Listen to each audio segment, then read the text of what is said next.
পৃথিবীর সবচেয়ে উত্তম কাজ হচ্ছে মসজিদকে নির্মাণ করা।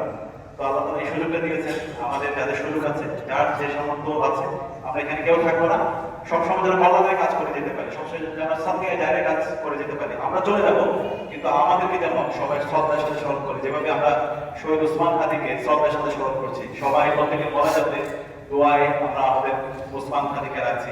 একই সাথে আমরা দোয়া করছি এবং ধন্যবাদ জানাচ্ছি আমাদের বিশ্ববিদ্যালয়ের সম্মানিত উপাচার্য প্রফেসর ডক্টর নিয়ামুর রহমান খান স্যারের প্রতি।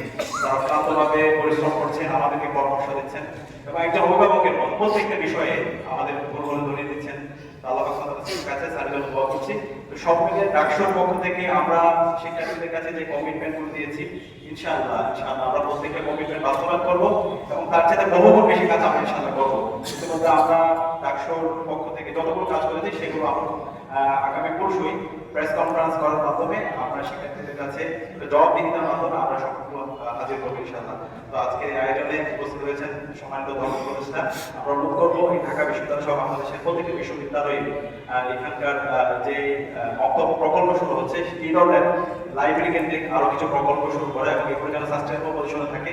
যে আসুন যেন কেউ ধর্মচর্চার ক্ষেত্রে কোনো ধরনের ইসলাম ফোবিয়া ভবিষ্যতে কেউ তৈরি করতে না পারে এবং অন্যান্য যে ধর্মাবলম্বী আছে তাদেরও যেন অধিকার সুনিশ্চিত হয়, সেই জায়গা থেকে যেন কাজ করেন। এবং সবাইকে আজকে যারা অতিথি এসেছে সবাইকে ধন্যবাদ জানিয়ে সবার কাছে বলছি আমি আমাদের